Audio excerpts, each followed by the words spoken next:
अस्सलाम वालेकुम, मैं हूं मुदस्सिर नज़र और HTML के चैप्टर 16 में आपको खुशामदीद कहता हूं। आज हम एक वेबसाइट से मीन उर्दू डॉट से मैं यहाँ पे आप देख सकते हैं मेरे पास यहाँ पे पोस्ट हैं, आप देख रहे हैं वर्डप्रेस पे, क्योंकि उर्दू डॉट जो है वो वर्डप्रेस पे बनी हुई है, तो मेरे पास यहाँ पे पोस्ट हैं काफ़ी सारी। और मैं ये चाह रहा हूँ कि आप जो है इस वीडियो को फ़िलहाल पॉज कर दें और ख़ुद से जो है, जैसे कि आप देख रहे हैं ये वाला हिस्सा, जो हिस्सा ये इसका हिस्सा है, इमेज टेक्स्ट वगैरह जो यहाँ पे आ रहा है, रीड मोर, ये हिस्सा खुद बनाएं HTML और CSS के ज़रिए। जैसा कि आप यहाँ पे देख रहे हैं मैंने यहाँ पे बनाया हुआ है इसको, आप देख सकते हैं सेम यही जो है वो हिस्सा मैंने यहाँ पे बनाया हुआ है ऑफलाइन में, क्योंकि काफ़ी सारी चीज़ें जो हैं वो यहाँ पे मिस होंगी। जैसे कि यहाँ पे आप इमेज के ऊपर बॉर्डर देख रहे हैं, ये भी क्योंकि वर्डप्रेस में मीन उर्दू टर्स पे ऑटोमेटिकली ये जो है वो ये सब कुछ अप्लाई हो जाता है और ये CS3 का है, तो इसलिए आप इसको स्किप कर दीजिएगा। और यहाँ पे आप देख रहे हैं रीड मोर के साथ एक एरो का जो है वो साइन आ रहा है, उसको भी आप स्किप कर दीजिएगा, क्योंकि अगर आप इसको कॉपी करके लगा भी देंगे, जब आप इसको सेव करेंगे तो आपका कोड एडिटर जो है वो एरर दे देगा और इसको एक्सेप्ट नहीं करेगा, तो इसको भी स्किप कर दीजिएगा। और फिलहाल आप इसको पॉज करें वीडियो को और इसको शुरू करें। चलें जी, तो हम अब इसको शुरू करते हैं। आप देख सकते हैं मैंने यहाँ पे बनाया हुआ है इसको, मैं यहाँ से इसको क्लोज कर देता हूँ और मैं यहाँ पे एक और फोल्डर बना लेता हूँ,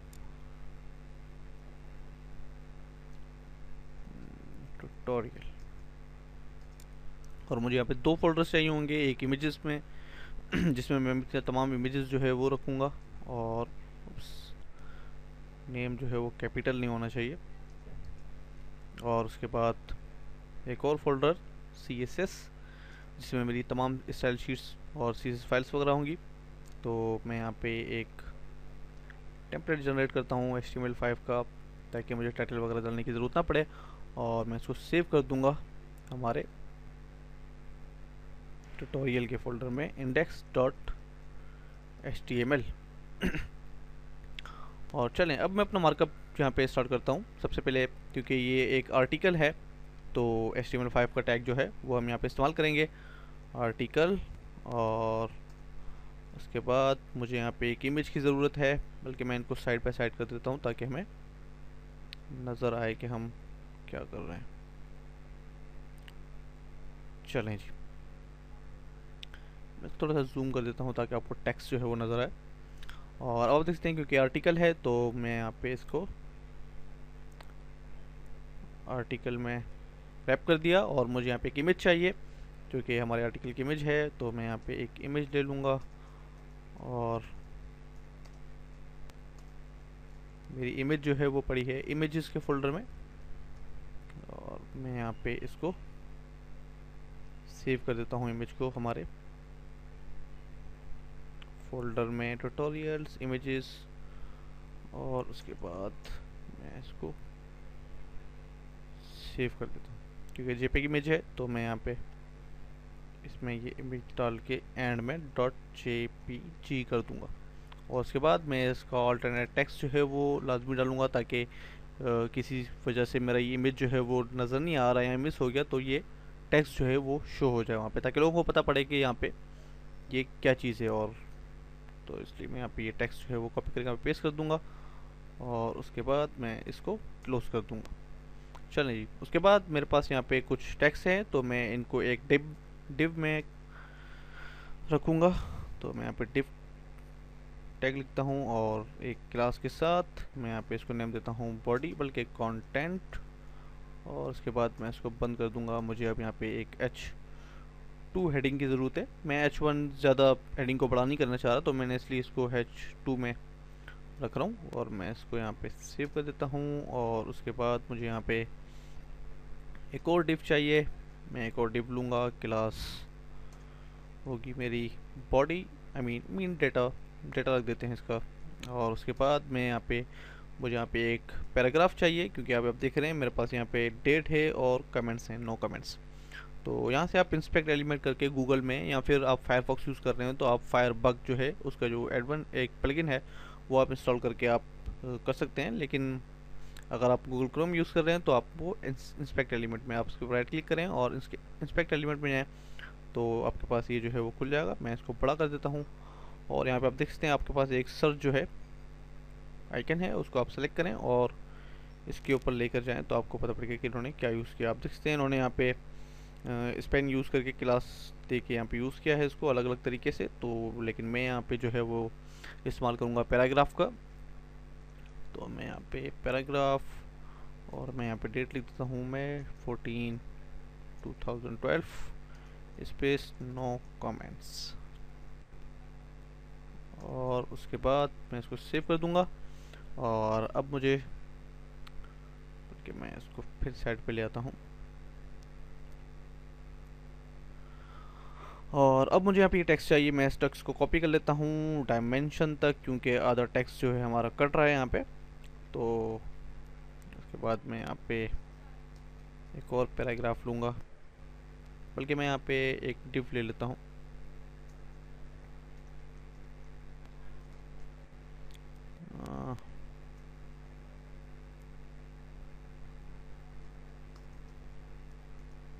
डिव क्लास और टेक्स्ट मैं यहाँ पे इसको पेस्ट कर देता हूँ। और उसके बाद मेरा एक बटन है यहाँ पे रीड मोर का, तो उसको भी मैं यहाँ पे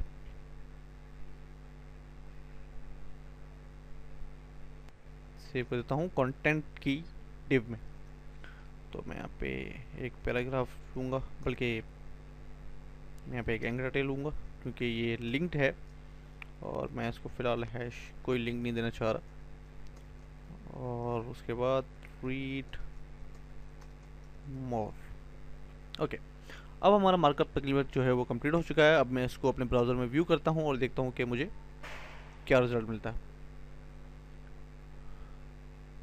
और आप देख रहे हैं मेरे पास एक बिल्कुल सिंपल सा जो है वो मार्कअप है, इसमें कोई CSS वगैरह नहीं है। ये इमेज जो है मैंने यहाँ पे उर्दू टर्स में CSS के ज़रिए इसको छोटा किया है, तो हम यहाँ पे भी इसको CSS के ज़रिए इसका जो है साइज़ जो है वो कम करेंगे और उसके बाद हम इसको स्टाइलिंग करेंगे। जैसा कि आप यहाँ पे देख रहे हैं कलर्स वगैरह फॉन्ट वगैरह हम चेंज कर देंगे।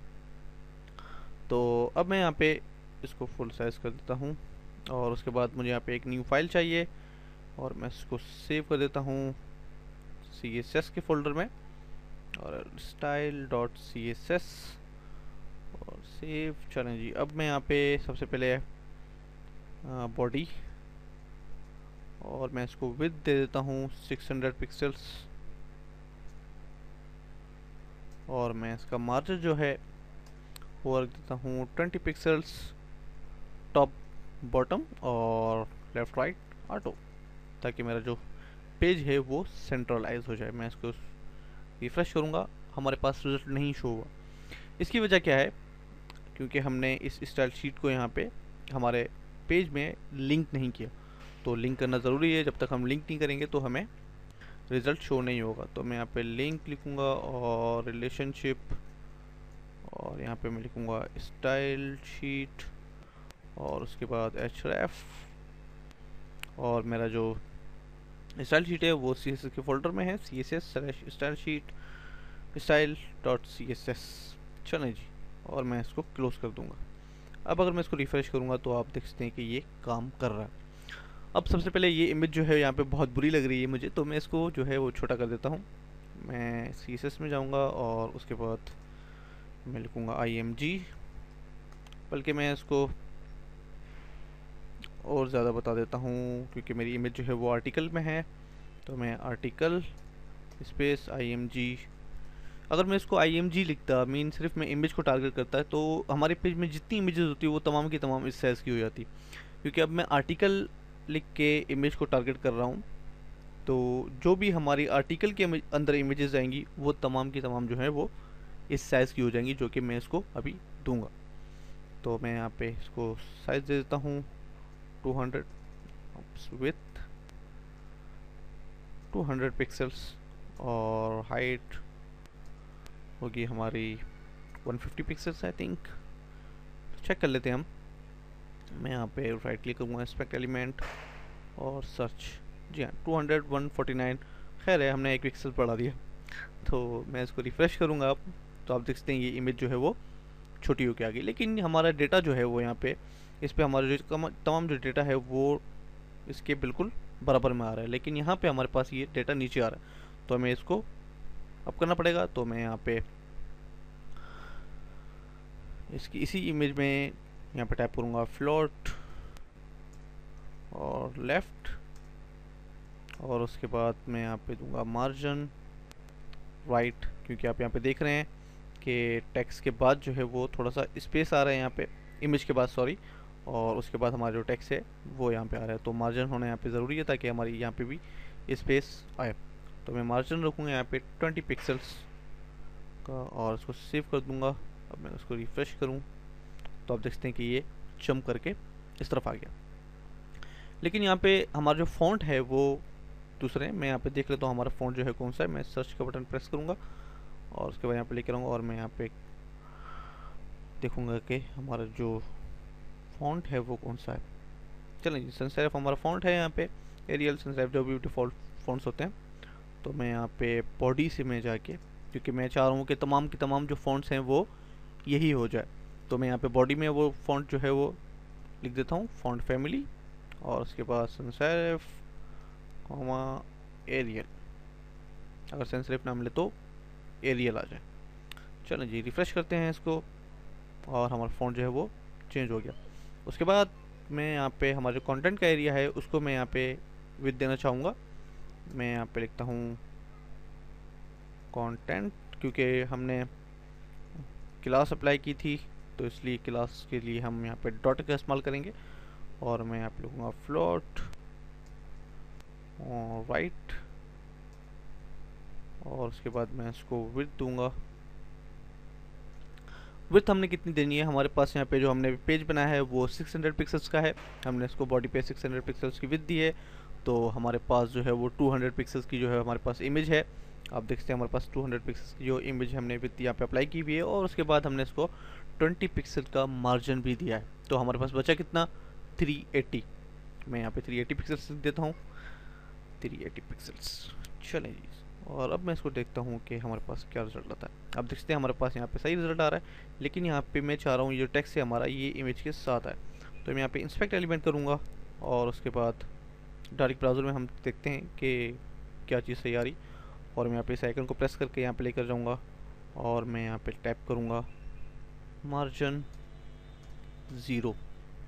आप देखते हैं ये टॉप पे चले गया, तो इट मीन के मुझे यहाँ पे H2 में मार्जिन 0 करना पड़ेगा।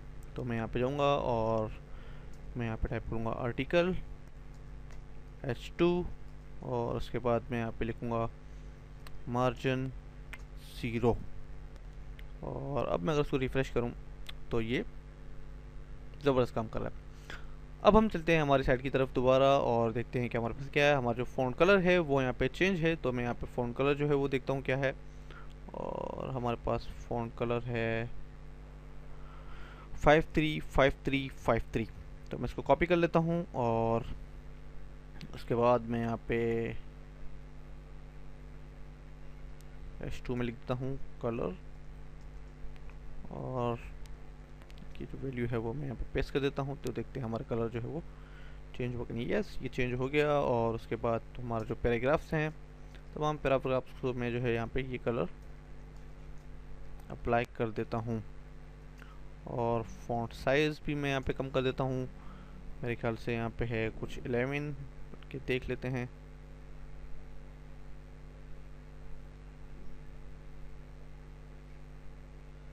मेरे ख्याल से 11 ही होना चाहिए, यस 11 पिक्सल्स का हमारा साइज़ जो है फ़ॉन्ट वो है, तो मैं यहाँ पे फ़ॉन्ट साइज़ 11 पिक्सल्स। चलिए जी, अब मैं इसको रिफ़्रेश करता हूँ, इसको मैं ऐसे रिमूव कर देता हूँ। चलिए जी, आप देखते हैं ये हो गया, लेकिन यहाँ पे हमारा जो डेटा है जो कि आर्टिकल है हमारा वो चेंज नहीं हुआ, सिर्फ डेट और कमेंट्स चेंज हुए। इसकी क्या वजह है, चलें देखते हैं हमारे मार्कअप में क्या है। आप देखते हैं मैंने यहाँ पे पी को टारगेट किया है, मीन पैराग्राफ, और हमारा जो डेटा है जो हमारा टैक्स है वो पी के टैग में रैप नहीं है, तो मैं यहाँ पे इसको पी के टैब में जो है वो बंद कर देता हूँ ताकि ये जो है वो हम इसको टारगेट कर सकें। चलें, अब अगर मैं इसको रिफ़्रेश करता हूँ तो ये 100% काम करेगा। और उसके बाद मुझे यहाँ पे आप देखते हैं मैं जैसे ही माउस इसके ऊपर लेकर जा रहा हूँ तो इसका कलर जो है वो चेंज हो रहा है, और मैं देखूँगा कि इसका कलर जो है वो क्या है। बल्कि रीड मोड का कलर देख लेते हैं। मैं यहाँ से कलर ये कॉपी कर लूँगा और उसके बाद यहाँ पे, और H2 यहाँ पे बिल्कुल इसके नीचे आर्टिकल H2, जिसकी हम पहले सूडो क्लास के बारे में पढ़ चुके हैं, तो यहाँ पे भी हम सूडो क्लास का इस्तेमाल करते हुए हावर, और उसके बाद मैं इसको कलर दे दूँगा ब्लू, और मैं इसको रिफ्रेश करता हूँ तो देखते हैं काम कर रहा है। यस, ये काम कर रहा है। और अब रीड मोर की बारी आती है। रीड मोर तमाम एंकर्स जो हैं वो उनको मैं चेंज कर देता हूँ, उनका कलर मैं रख देता हूँ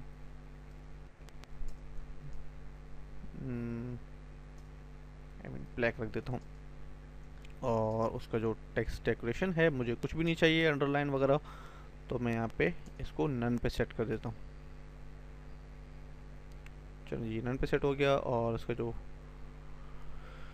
कलर है वो भी मुझे चेंज करना है, तो मैं यहाँ पे आप देख सकते हैं एंकर टैग यहाँ पे H1 जो है वो भी हमारा एंकर टैग में है, तो मैं यहाँ पे इसको भी एंकर में सेट कर देता हूँ।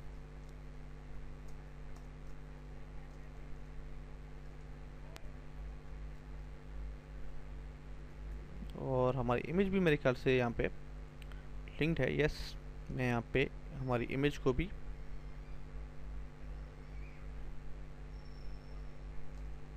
रैप कर देता हूँ एंकर टैग में।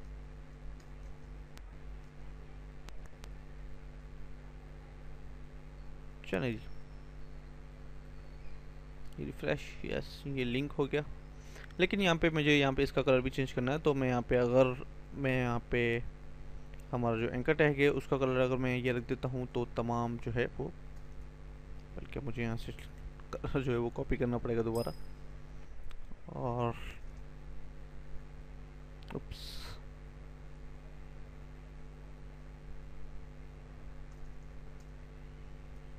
अगर मैं इसका कलर चेंज कर देता हूँ तो मेरे ख्याल से तमाम जो है वो, इसका कलर चेंज नहीं हुआ। वजह देखते हैं कि क्या है। आर्टिकल H2, चलिए हमने यहाँ पे आर्टिकल H2 का यहाँ से कलर चेंज किया हुआ है, तो इसलिए उसके ऊपर कोई फ़र्क नहीं पड़ा। तो मैं यहाँ पे बल्कि हमारे पास जो, बल्कि मैं इसको यहाँ पे स्पेन में क्लोज कर देता हूँ ताकि हम इसके ऊपर और स्टाइलिंग कर सकें। स्पेन टैग जो है वो कुछ खास काम नहीं करता, ये सिर्फ एक ब्रैकेट की तरह है। जैसे कि मैंने आपको डिव बताया था, डिव जो है वो सिर्फ एक ब्रैकेट है। आप इसको जितना ज़्यादा यूज़ करना चाहें, किसी में भी यूज़ करना चाहें आप यूज़ कर सकते हैं। इसी तरीके से स्पेन होता है। अगर आप, जैसे कि मुझे यहाँ पे एंकर टैग में स्टाइलिंग करनी थी, अगर मैं यहाँ पे इसका फ़ॉन्ट साइज़ जो है वो चेंज कर देता तो तमाम जो है मेरे पास जितने भी एंकर टैग्स हैं उन सब के जो है वो साइज़ वगैरह या स्टाइलिंग जो है वो चेंज हो जाती। लेकिन अगर मैं सिंगल एक किसी एंकर टैग को टारगेट करना चाह रहा हूँ तो आप उसको आईडी और क्लासेस से कर सकते हैं, लेकिन आप अगर उसमें स्पेन का जो टैग है वो इस्तेमाल करें तो उससे भी आप उसको कर सकते हैं। जैसे कि यहाँ पे मैं कर रहा हूँ, मैं यहाँ पे स्पेन और एंकर टैग और यहाँ पे फ़ॉन्ट साइज़ जो है मैं इसका कम करके 11 पिक्सेल्स कर दूँगा। और अब मैं उसको रिफ़्रेश करूँ तो ये देख रहे हैं आप काम कर रहा है। तो बल्कि मैं इसको थोड़ा सा बढ़ा देता हूँ 14। चलिए जी, अब अगर मैं इस यहाँ पे देखूँ, आप देख सकते हैं यहाँ पे कि हमारा जो प्रोजेक्ट है वो तकरीबन कंप्लीट हो चुका है और यहाँ पे कुछ खास जो है वो डिफरेंस नहीं है। तो इस तरीके से हम जो है वो दूसरी साइट्स वगैरह के ये कर सकते हैं, क्योंकि यहाँ पे वर्डप्रेस में जो डेट्स वगैरह होती हैं वो ऑटोमेटिकली होती हैं और ये रीड बटन वगैरह वो ऑटोमेटिकली होते हैं। आप अगर इसको पोस्ट करेंगे वर्डप्रेस में तो ऑटोमेटिकली ये सारी चीज़ें जो है वो जनरेट होती जाएंगी। अगर कोई कमेंट हमें करता है तो यहाँ पे ऑटोमेटिकली यहाँ पे वो जो है कमेंट बनाएगा। जैसे यहाँ पे आप देख रहे हैं एक कमेंट हुआ है इस पोस्ट पे, तो इसलिए यहाँ पे एक कमेंट आ गया। अगर यहाँ पे कोई कमेंट करता है तो यहाँ पे ये 9 कमेंट से हट के जितने कमेंट्स होंगे वो हमें बता देगा। तो मिलेंगे अगले ट्यूटोरियल में इंशाल्लाह। दुआ में याद रखिएगा। अल्लाह हाफिज़।